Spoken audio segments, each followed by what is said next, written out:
everyone, or afternoon, or evening, wherever you are in the world. I'm Caroline. Just thought I'd do a meditation with you. Actually, I'm going to read the book, passage from the book I've been reading, about things of Mary Magdalene and her gospel that was left out by the church fathers for whatever reason. I'm going to read, so it's behind every great man. You can see that while in court. It says Mary Magdalene, the twin flame of Jesus. I'm going to read from chapter 5, but page 79. So now let us look at some of the words from the Gospel of Mary Magdalene, words which teach us about soul ascension, as Jesus taught to his disciples, and the ability of us all to raise our spiritual vibration. Words which tell us again of the antagonism between Peter and Mary Magdalene. Clearly all was not well in the Jesus camp. Page 1 to 6 are missing. So let us start on page 7. This is obviously the Gospel of Mary, which is not in the canon, the Bible. Why was it left out? These are the questions that you need to be asking. Mary is asking Jesus a question about the nature of the material universe. What is matter? Will it last forever?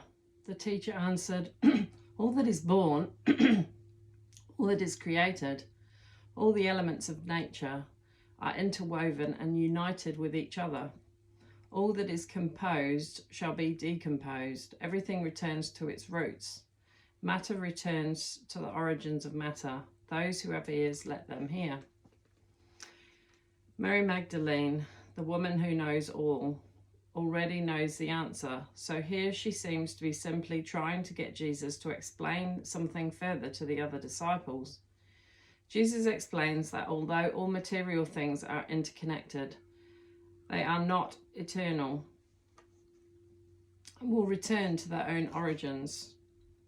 All material things will end, as they have no value, being just material. So obviously everything that we touch, homes, the gig. It does not matter how or from what they have been formed. They will all return to their original condition. There is the inference here that we, as humans, who have originated in spirit, will of course return to spirit, unlike other material things which will die and decay. Peter is next to speak.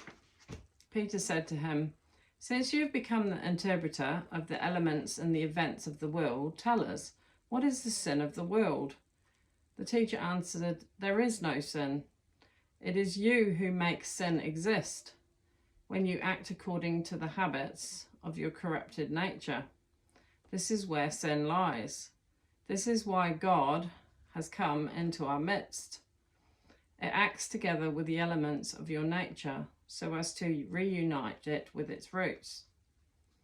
Here Jesus is explaining that sin in itself does not actually exist.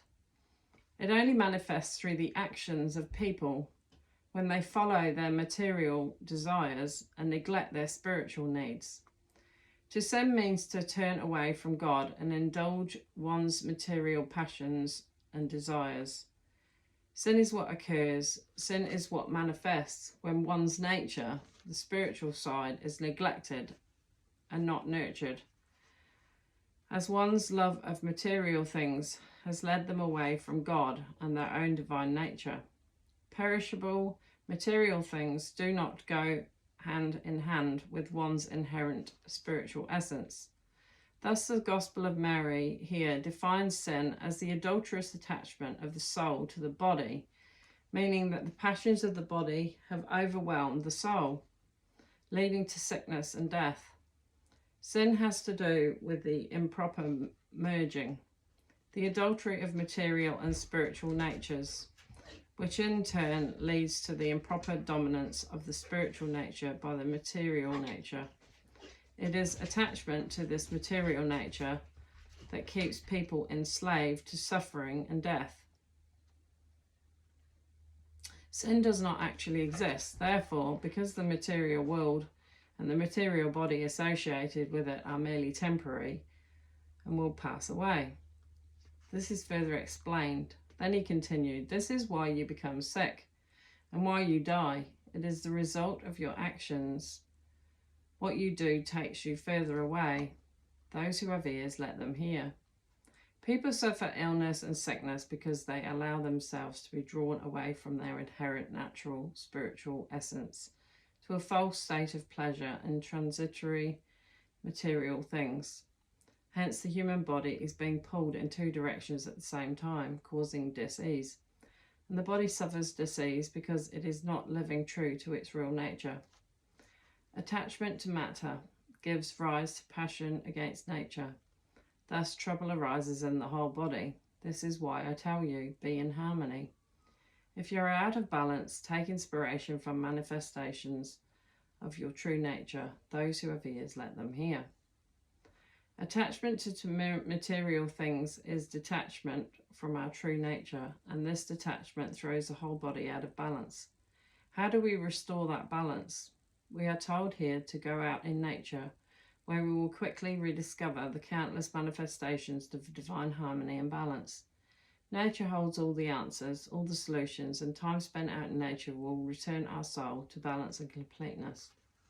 After saying this, the Blessed One greeted them all, saying, peace be with you. May my peace arise and be fulfilled within you. Be vigilant and allow no one to mislead you by saying, here it is, or there it is. For it is within you that the Son of Man dwells.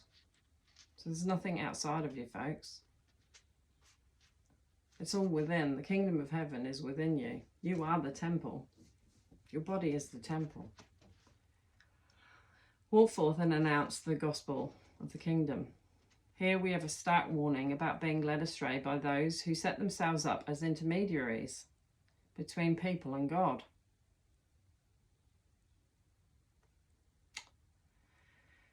God lies within each and every one of us in our spiritual consciousness.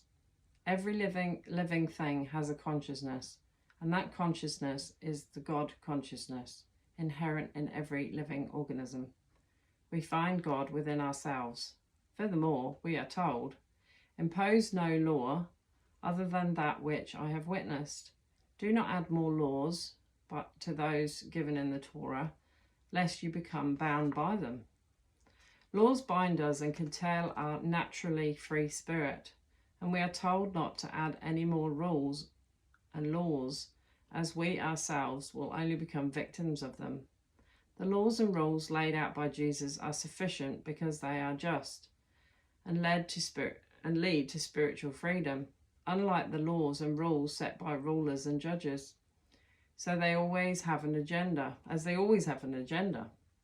attached for their own gains. Therein lies the problem.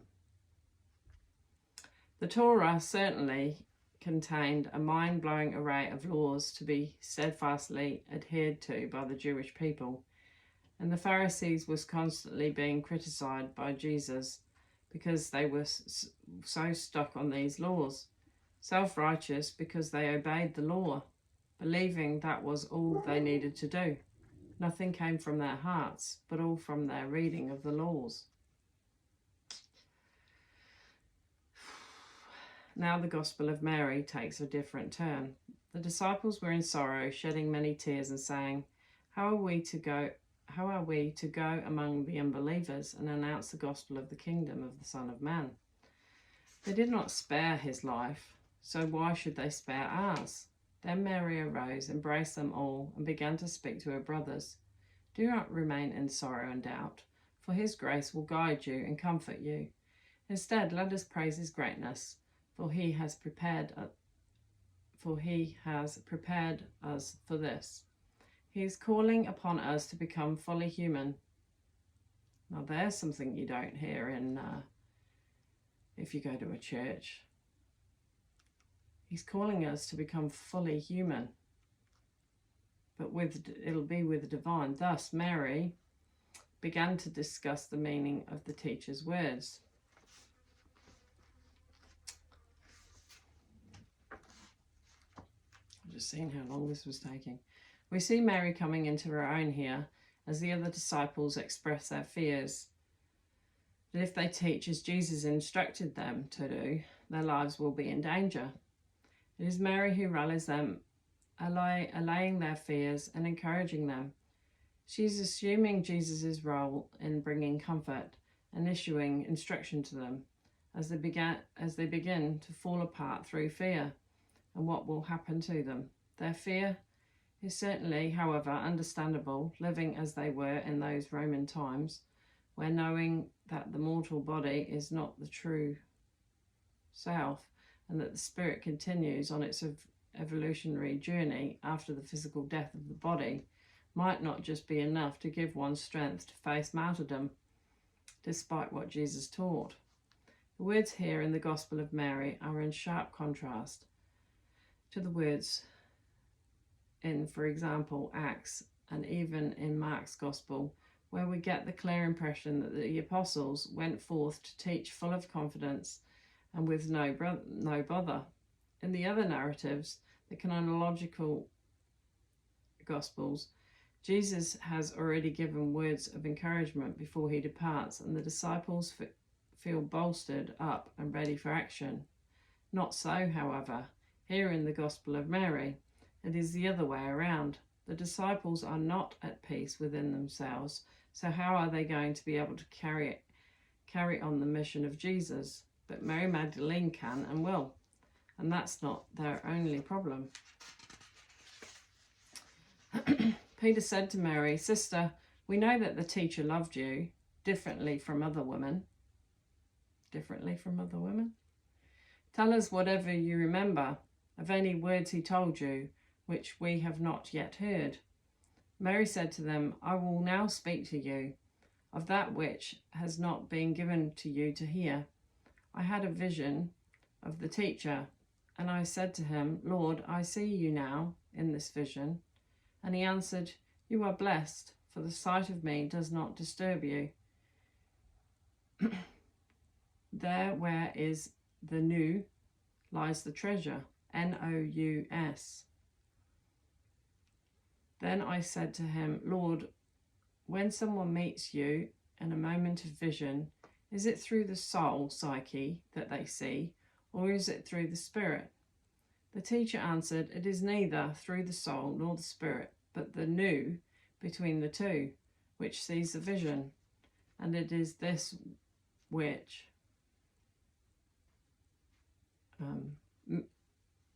that's where it ends.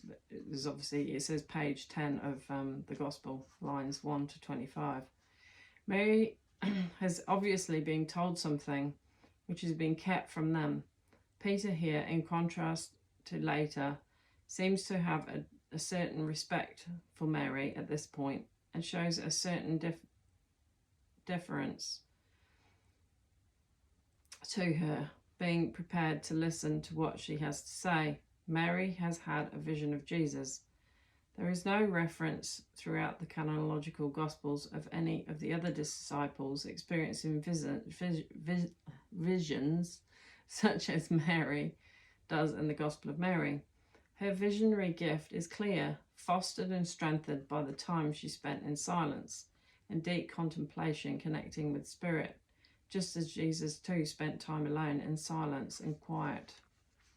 It's very important, silence and quiet.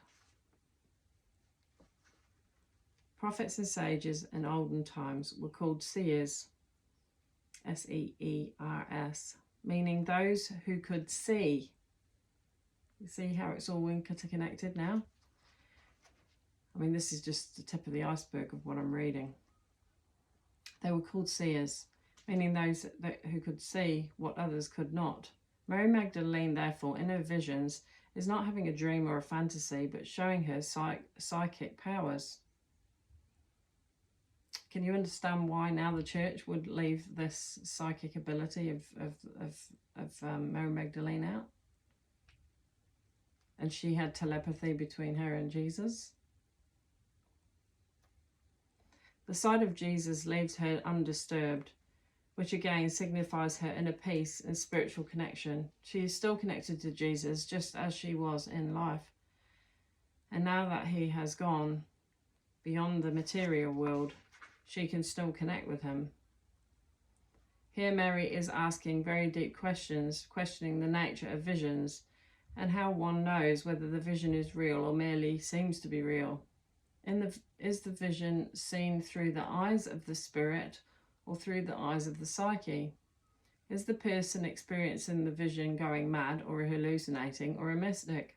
After all, if one denies the possibility of visions and mystic experiences, then one is denying that there is any other consciousness beyond what can be felt and experienced by the 5 physical senses. But we know that there is much more to sense and feel beyond our limited 5 senses. Touch, taste, smell, see. Touch, taste, smell, see, hear. Yeah. The new referred to here in this section of the Gospel of Mary appears to be the inner vision or perception, the faculty, the third eye, the intuition which enables us to pick up on things beyond our 5 physical senses. And obviously Mary's new was well developed. There's plenty of people that are relying on man-made laws dictating, and there's people in the church obeying authority. There's no authority outside of the Christ, the temple within.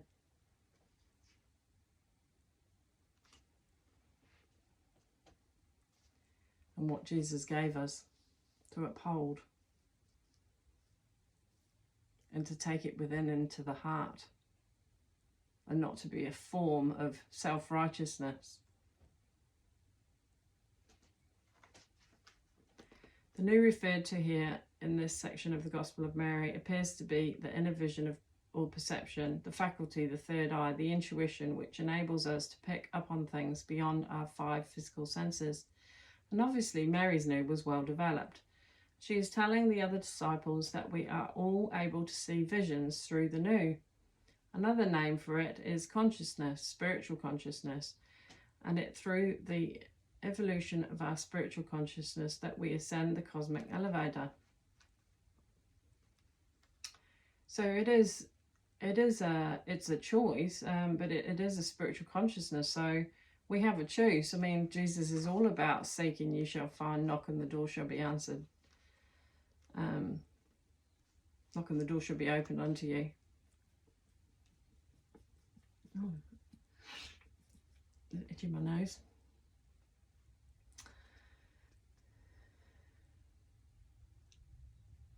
The next few pages, 11 to 14, are missing, so we take it up again at page 15. This is obviously of Mary's Gospel. And Craving said, I did not see you descend, but now I see you rising. Why do you lie, since you belong to me? The soul answered, I saw you, though you did not see me, nor recognize me. I was with you as a garment, and you never felt me. Having said this, the soul left, rejoicing greatly. Then it entered into the third climate, known as ignorance. So I think this is what they're talking about when we're talking about the 7 chakras. Now, when the church talks about it as 7 sins of Mary, 7 demons they call it, well, it was actually, this is the stages that we all go through. I'm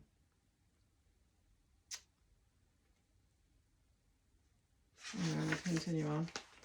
Here is Mary the visionary again, this time having a mystic encounter with the soul, as it explains its ascension through various levels of the materialistic world. So you may become aware of two voices within, and we know which one, depends which one you feed, but your soul and spirit and body, it is you, right? So it's there. It's this the new. It is, and I think going into the void and experiencing it for yourself and the questions. So once you seek, you shall find.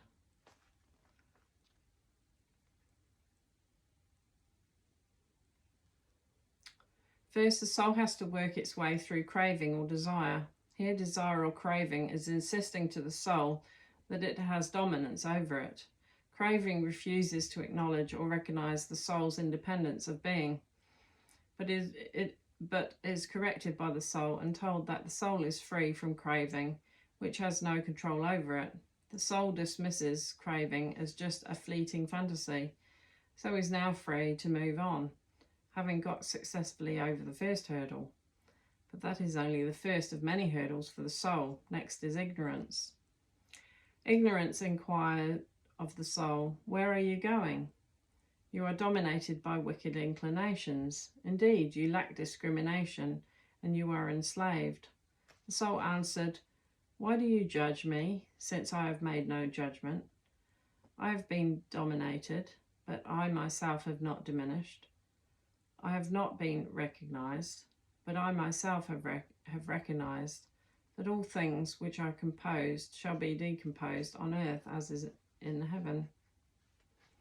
The negative force of ignorance is castigating the soul as wicked and enslaved to sin. But here again, the soul rises above the onslaught and defeats ignorance, proclaiming that the soul itself is eternal, while ignorance itself is not eternal and will die. This is very poignant indeed for what happened to Mary Magdalene herself over the next 2 millennia. Castigated by a dominantly masculine Christian church, which tried to oust her, she has survived, and now her story is being told, ending all the ignorance about who and what she actually was. Next hurdle for the soul. Freed from this third climate, the soul continued its ascent and found itself in the fourth climate. This has 7 manifestations. The 7th manifestation is darkness. First manifestation is darkness. The second, craving. The third, ignorance. The fourth, lethal jealousy. The fifth, enslavement to the body. The sixth, intoxicated wisdom. The seventh, guileful wisdom. These are the 7 manifestations of wrath, and they oppress the soul with questions. Where do you come from, murderer? And where are you going, vagabond? The soul answered, that which oppressed me has been slain. That which encircled me has vanished. My craving has faded, and I am free from my ignorance. Here there are 7 steps rising upwards and representing the 7 chakras. As the soul works its way upwards, the negative forces or demons of each stage surround it and fling insults at it, trying desperately to halt the soul's progress up towards the light and full ascension. But the soul succeeds in clearing a path for itself, and then I left the world with the aid of another world. A design was erased by virtue of a higher design. Henceforth I travel toward repose, where time rests in the eternity of time. I go now into silence. The silence is the ultimate destination for the soul. In esoteric terms, silence herself is a goddess, synonymous with the sacred or divine feminine. It is from this silence or divine feminine that all things manifest. This is pure spirit, where there is nothing material or of matter. This is the Godhead, perfect peace, perfect unity, perfect at oneness. In order to commune with the higher spheres, we must retreat into the silence, where there is calm and quiet. where the human body, soul and intellect unite. And by focusing on our breathing, we can achieve a higher consciousness level. When we are in this state of consciousness, we are open to receive from the higher spheres.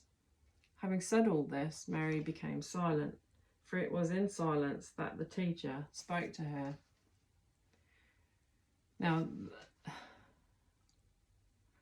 it's in the silence when it's saying, because Jesus had already ascended at that point, talking to her through her soul. So there was a form of telepathy as well. Or, I shouldn't say that. Well, when they were alive, it would have, yeah, but when they were both incarnated. But the telepathy doesn't end. The spirit communes between two souls, and with them being twin flames. Mary is at one with the cosmos and with entire creation. The words from Simon and Garfunkel's song, The Sound of Silence, surely come to mind here. Because a vision softly creeping left its seed while I was sleeping, and the vision that was planted in my brain still remains within the sound of silence. So now the soul has fully ascended. It has contended with all the 7 negative forces this world has thrown at it. This is all symbolic of our journey through our own 7 chakra system, ascending through our lower 3 lower chakras and upwards through our 4 increasingly more subtle energy higher chakras.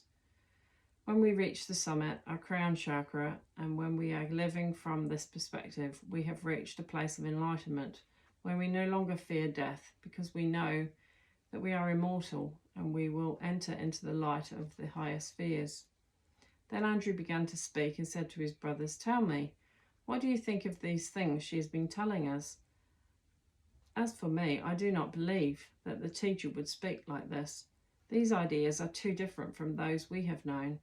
And Peter added, "How is it possible that the teacher taught in this manner with a woman about secrets of which we ourselves are ignorant? Must we change our customs and listen to this woman? Did he really choose her and prefer her to us?" You can see how the human nature came in straight away. Back to reality again with a bump, back to the antagonism of Andrew and Peter. Andrew and Peter, who just cannot accept that Mary, a mere woman, would have been given information and teaching from Jesus that was denied to them.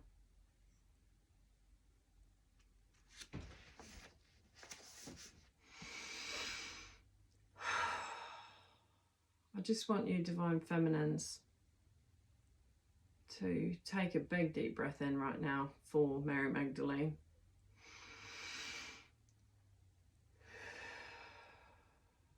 We are here to bring back the voice of the feminine.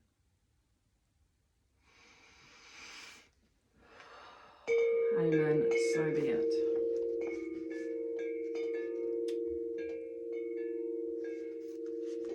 Continues on. But we can see the obvious reason why Jesus did not disclose such teachings to them. Their attitude instantly cut off this ability to see this deeply. Their unbelief and unwillingness, because it came from a woman whom Jesus loved the most of all other women, because they were twin flames. They had the same soul frequency. She was the yin to his yang. Her gospel and her work continued after Jesus' death. And I've got goosebumps all over me.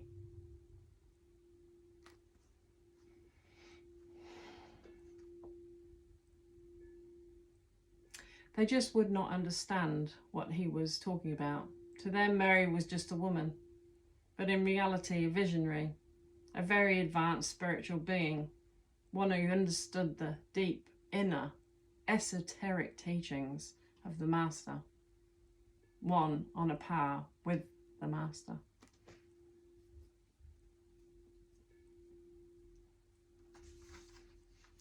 The yin to his yang. Then Mary wept. You can imagine how it made her feel. She was being belittled. And answered him, "My brother Peter, what can you be thinking? Do you believe that this is just my own imagination? That I invented this vision?" In other words, they were calling her crazy. You divine feminines are not crazy. Keep following your intuition.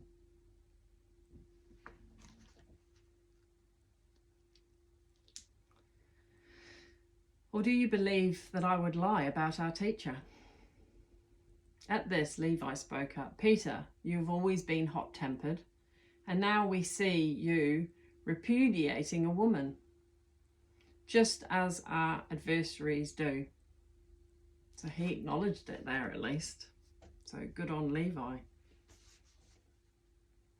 "Yet if the teacher held her worthy, who are you to reject her? If God before her, who can be against her? If God before you, who can be against you?"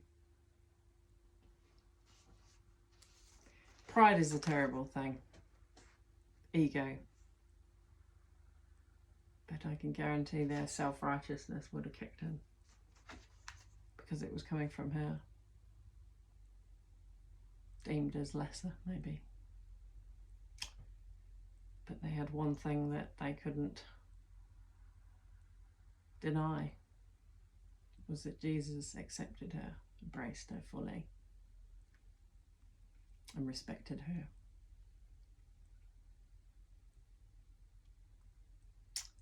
And knew she was ready to receive that information.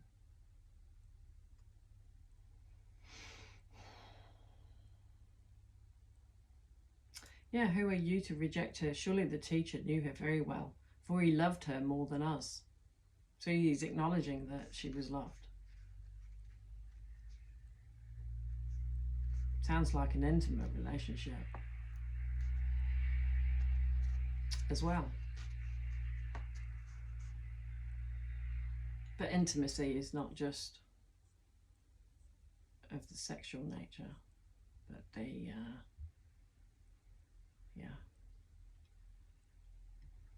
Therefore, let us atone and become fully human, so that the teacher can take root in us.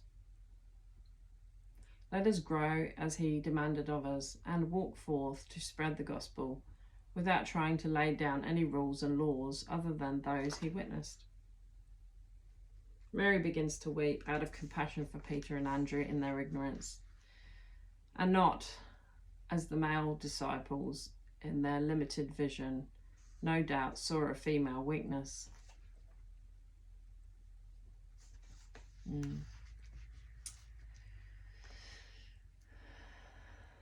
It is Levi who intercedes, admonishes Peter for his jealousy, and calls for reconciliation and an adherence to the teachings of Mary. The disciples cannot be forced to accept Mary Magdalene and her teachings, because that is against spiritual law, an infringement of free will. So we have free will, remember, folks. So be careful who you judge. That's why we're not meant to. Take it all within.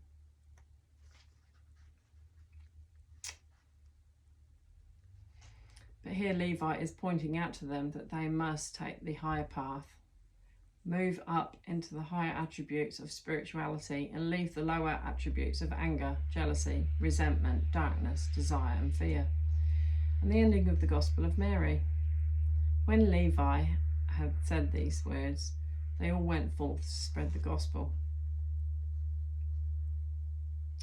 Look at how Mary has transformed them, no longer full of fear of what might happen to them. They now go forth confidently to spread the teachings of Jesus. And what about all those missing parts from the Gospel of Mary? Claire Nahmed and Margaret Bailey, in their book, The Secret Teachings of Mary Magdalene, claim that the lost sections of the Gospel of Mary have been revealed to them by Mary Magdalene herself. These secret teachings are Mary's gift to humanity, a gift that signals a new age, and that new age is about to begin. Here are some of those teachings. And the Lord said, the eye of the vision is within the soul. Let those who have the vision see.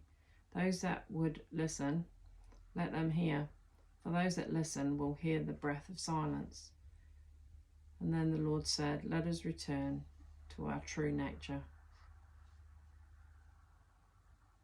Now here we have the now familiar message that we must go into silence in order to find our inner point of peace, which will enable us to meditate and commune with our own true nature, our higher self, which is of the God essence. Our inner vision, our real seeing, comes through our own soul. Our true nature is our spiritual self. How can we kill that which we love? Love does not cry hate. For how can we hate? When to do so, we would hate ourselves in the same process. We are all one. I am you and you are me. Because we all share in that God essence, that great universal energy. So to harm any other form of life means we are really harming our very selves. Love does not lust. How can we grasp after what we have already? We live in an abundant universe which knows all our needs and is delivering. We already have all we need within ourselves. Therefore, we do not need to seek outside ourselves, because everything important is already within.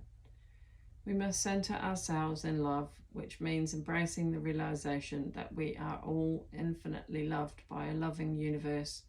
And if we can only remain in that love, then we will trust implicitly, and hence we will not experience fear. Fear is the opposite to love. In fact, there are only two emotions, love and fear, from which all other feelings emerge.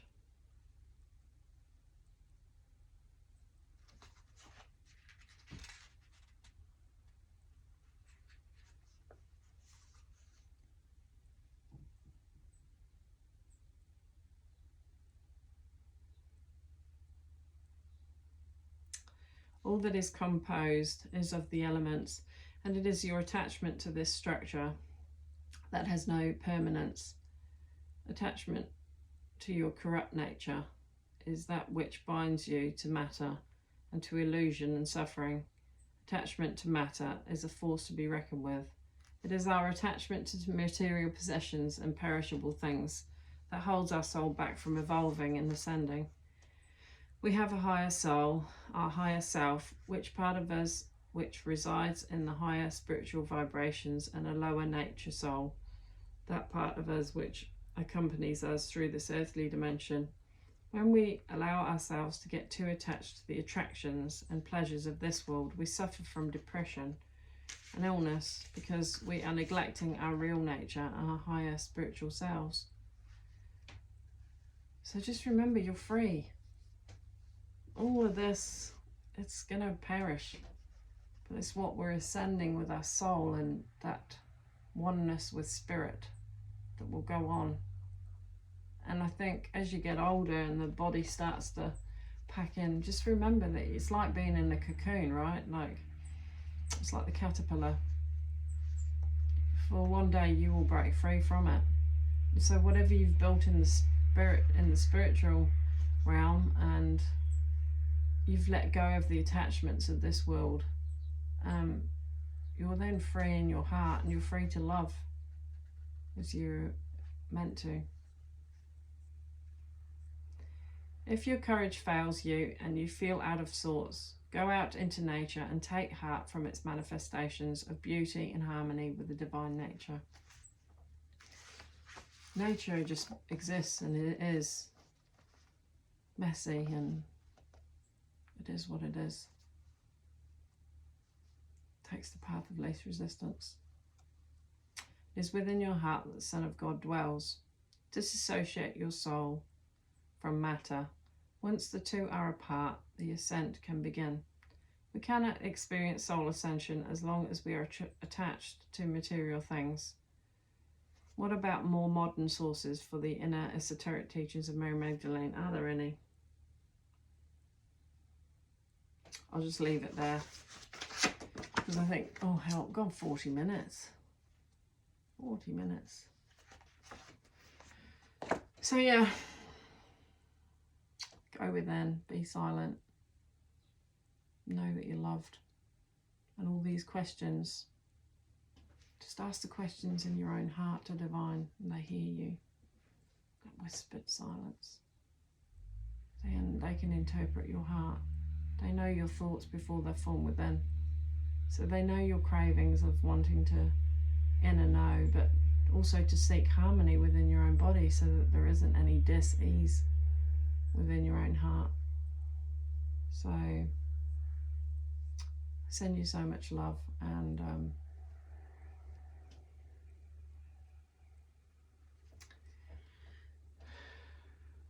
the temple is not outside of me, it is within. No one can take that from me. And the church can't condemn me for not attending a church.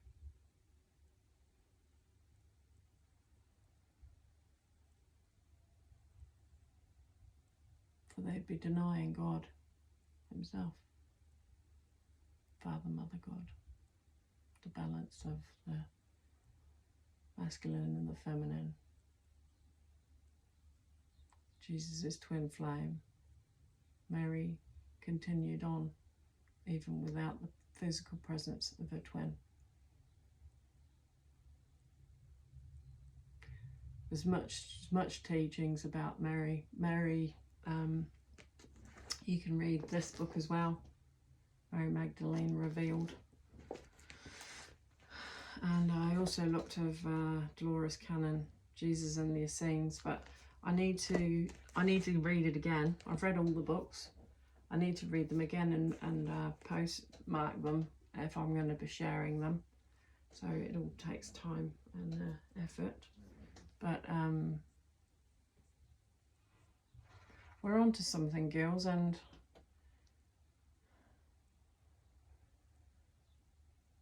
just know in your heart that you're loved. No one can take that from you. No one. Your family, your friends. You're loved.